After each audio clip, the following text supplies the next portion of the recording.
ಪೊಲೀಸರ ಭದ್ರತೆಯ ಮಧ್ಯೆಯೂ ಕೂಡ ಕೊಲೆ ಆರೋಪಿಗೆ ಚುಂಬಿಸಲಾಗಿದೆ.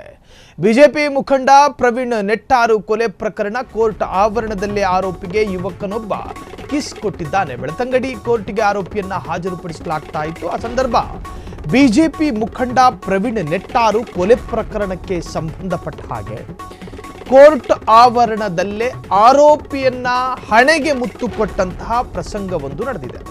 ಬೆಳತಂಗಡಿ ಕೋರ್ಟ್ಗೆ ಆರೋಪಿಯನ್ನ ಹಾಜರುಪಡಿಸಲಾಗಿತ್ತು.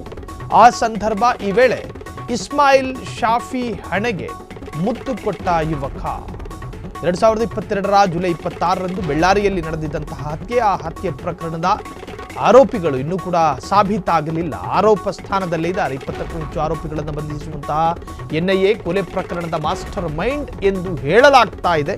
ಇನ್ನೂ ಕೂಡ ಸಾಬೀತಾಗಿಲ್ಲ. ಆರೋಪಿ ಇಸ್ಮಾಯಿಲ್ ಶಾಫಿ ಮತ್ತು ಎಸ್ಡಿಪಿಐ ಮುಖಂಡ 2017ರಲ್ಲಿ RSS ಹಾಗೂ ಕಲ್ಲಡ್ಕ ಭಟ್ ವಿರುದ್ಧ ಭಾಷಣ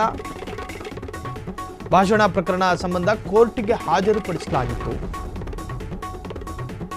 ಪೊಲೀಸರ ಭದ್ರತಾ ಮಧ್ಯೆಯೂ ಕೂಡ ಕೊಲೆ ಆರೋಪಿಗೆ ಕಿಸ್ಸನ್ನು ಕೊಡಲಾಗಿದೆ. ನೋಡಿ, ಈ ರಾಜಕೀಯದ ಮುಖಂಡರುಗಳು ಯಾವುದಾದ್ರೂ ಪ್ರಕರಣದಲ್ಲಿ ಜೈಲು ಸೇರಿದ್ರೆ ಅಥವಾ ಆರೋಪದಲ್ಲಿ ಜೈಲು ಸೇರಿದಾಗ ರಾಜಕೀಯ ಮುಖಂಡರುಗಳ ಹಿಂಬಾಲಕರು ಅಥವಾ ಅಭಿಮಾನಿಗಳು ಅವರನ್ನ ಕೋರ್ಟ್ನಲ್ಲಿ ವಿಚಾರಣೆಯ ಸಂದರ್ಭದಲ್ಲಿ ಆ ಕೋರ್ಟ್ ಹೊರಗಡೆನೇ ಕಾಯ್ತಾ ಇರ್ತಾರೆ. ಅಭಿಮಾನಿಗಳು, ಅದು ಬಿಜೆಪಿ ಆಗಿರಲಿ, ಕಾಂಗ್ರೆಸ್ ಆಗಿರಲಿ, JDS ಆಗಿರಲಿ, SDPI ಆಗಿರಲಿ, ರಾಜಕೀಯ ಪಕ್ಷಗಳು.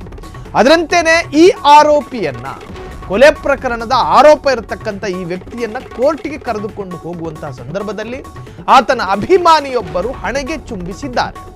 ಆ ದೃಶ್ಯ ಸೋಷಿಯಲ್ ಮೀಡಿಯಾದಲ್ಲಿ ವೈರಲ್ ಆಗಿದೆ. ಕೊಲೆ ಪ್ರಕರಣದ ಆರೋಪಿಗಳಾಗಿದ್ದರು, SDPIನ ಮುಖಂಡರು ಕೂಡ ಆಗಿದ್ರು.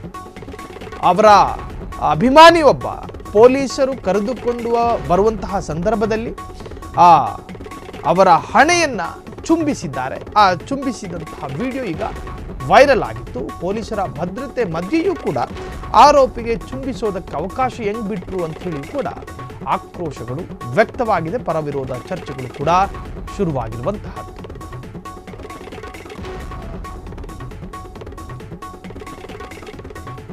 ಇದು ನಡೆದಿರುವಂತಹದ್ದು ಬೆಳತಂಗಡಿ ಕೋರ್ಟ್ನಲ್ಲಿ. ಇದೇ ಪ್ರವೀಣ್ ನೆಟ್ಟಾರು ಪ್ರಕರಣಕ್ಕೆ ಸಂಬಂಧಪಟ್ಟ ಹಾಗೆ ಆ ಕೊಲೆ ಪ್ರಕರಣದ ಆರೋಪ ಇವರ ಮೇಲಿತ್ತು. ಇವರನ್ನ ನ್ಯಾಯಾಧೀಶ ಅಥವಾ ನ್ಯಾಯಾಲಯಕ್ಕೆ ಕರ್ಕೊಂಡು ಬರುವಂಥ ಸಂದರ್ಭದಲ್ಲಿ ಸಾಕಷ್ಟು ವರ್ಷಗಳಾಗಿದೆ, ಜೈಲಲ್ಲಿ ಇದ್ದಾರೆ. ಸೊ ನ್ಯಾಯಾಲಯಕ್ಕೆ ಕರೆದುಕೊಂಡು ಹೋಗುವಂಥ, ಅದರಲ್ಲೂ ಕೂಡ ಕಲ್ಲಡ್ಕ ಪ್ರಭಾಕರ್ ಭಟ್ರ ಪ್ರಕರಣದಲ್ಲಿ ವಿಚಾರಣೆಗೆ ಅಂತ ಕರ್ಕೊಂಡು ಹೋಗುವಂಥ ಸಂದರ್ಭದಲ್ಲಿ ಅವರ ಅಭಿಮಾನಿಯೊಬ್ಬರು ಹಣೆಗೆ ಚುಂಬಿಸಿರುವಂತಹ ದೃಶ್ಯ ಈಗ ಸೋಷಿಯಲ್ ಮೀಡಿಯಾದಲ್ಲಿ ವೈರಲ್ ಆಗಿದೆ.